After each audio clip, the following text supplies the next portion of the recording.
Hello and welcome to our video on how to overcome anger.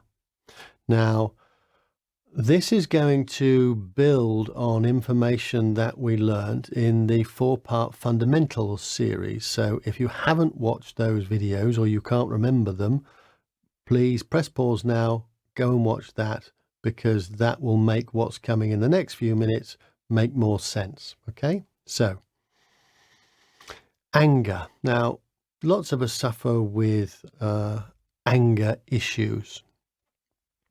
But the first thing I want to look at is understanding what anger is. Okay, so we're going to go back in time a few thousand years to your ancestors. Okay, so let's imagine one of your ancestors was walking across the wild savannah or through some, jungle or wood somewhere.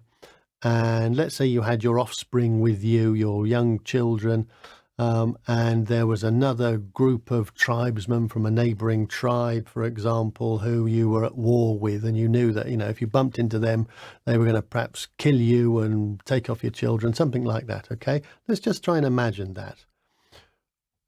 We're going through this woods and we hear a noise and then we trigger anxiety and we start to get nervous. Okay, so that's our system telling us, oh, hang on, there's a potential danger here, as we saw in the videos in fundamentals where we're talking about the polar bear.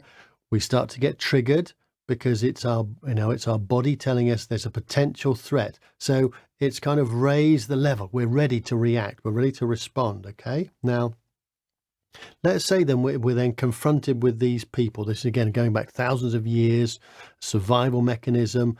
We're confronted with these people and we know that our system is triggered. So the fight or flight response is triggered, but we know actually we can't run. So flight means to run away from. So fight or flight response means that we're either going to fight the threat or run away from it. But let's say we're in this position and our young children are with us and we know that we can't get away. We can't run away from this threat.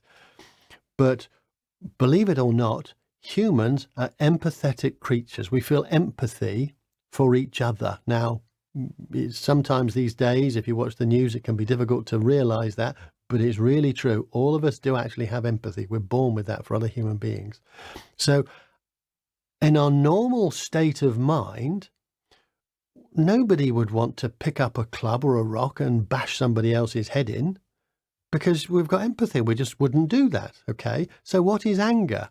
Anger is when we're forced into a corner, when we've got this potentially life-threatening situation. Because we have empathy, we don't actually naturally want to hurt another human being.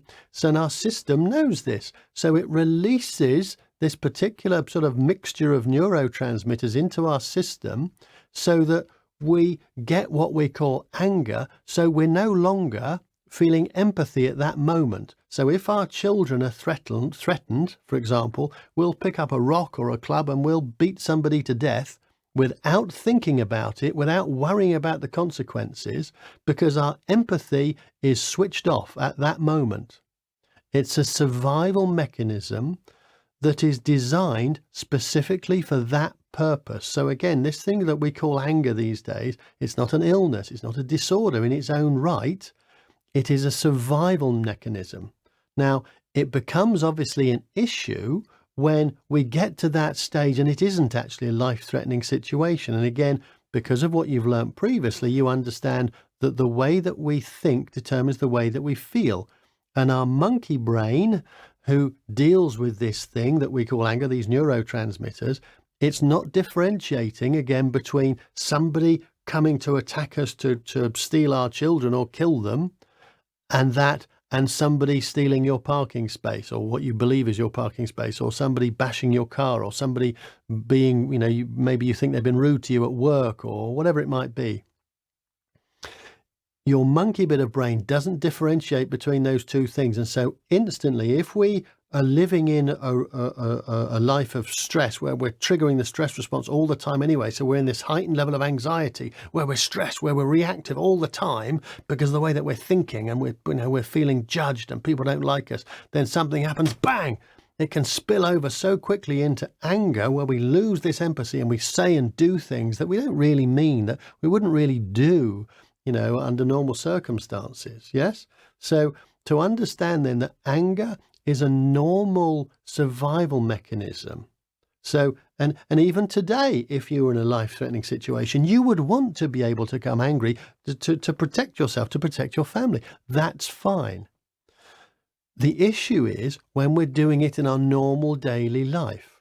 So all that's happened is that you've become, your system is overactive, if you like. Okay. So what you've got to do to overcome anger is we've got to start calming everything down. We've got to stop living in this state of fear, stop living in this state where we're in the stress response. We've got to calm down all of this anxiety. So if you haven't watched it already, I would advise you to watch the How to Overcome Anxiety video, because that's related to this, because the anxiety bit, the fear bit, comes before the anger bit, okay? So we've got to do that. What you've got to do also is to start really noticing how you're talking to yourself. The language that you're talking to yourself in your mind and how you're talking to other people. Notice how you're perhaps judging other people. Oh, I can't believe they did that. Oh, they shouldn't have done that. This is wrong. I'm the victim and they shouldn't be like this. And start to notice if you've got that kind of inner dialogue going on. Okay, because remember, your mind can't tell the difference between real life and imagination. So if you're feeling that somebody's got it in for you, or you're feeling persecuted, or you're feeling that you're a victim, or whatever it might be, this story that you're probably going over and over and over, because remember, we learned that our mind is obsessive. It keeps going over and over things, and it's always looking at the worst case scenario. Then you are building yourself up for this constantly. Okay.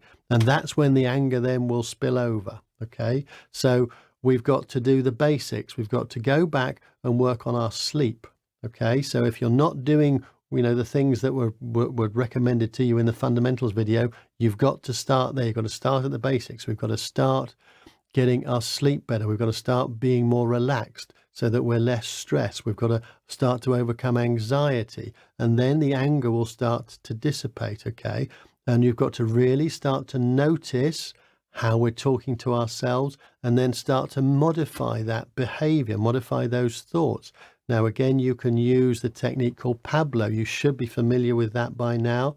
But if you're not, go and look up Pablo. It's in the Inner Balance coaching system. And you need to practice this and rehearse this until you've got it down. Okay? Because what that will help you to do, so Pablo will help you to notice when you're becoming more triggered, and it will help to calm you down, to self-regulate, and to choose better options rather than anger. Okay, so I'm not going to go into Pablo now. You've got all the resources there to teach you that and to work through that. So practice Pablo. And you've also got in the Inner Balance coaching system the the reframe technique. So I want you to go and study and use the reframe technique. And that will teach you how to start feeling differently. So when you're feeling anger about certain situations, and that's happening regularly, this will teach you how to target and to start feeling a different way about those people or those situations or those events in your life. Okay. So this will just take a process of going through just basics, literally going through the fundamentals, and then over time the anger will subside and the anxiety will start to subside, but only if you start to practice these things. So you're practicing the deep breathing techniques, you're practicing thinking differently about certain situations, and then you'll start to feel differently about those situations. Okay, so I promise you, you can overcome anger. It's just a survival instinct, and you can learn to manage it. So I hope that you do, and I hope that you enjoy that. And I wish you good luck with it all.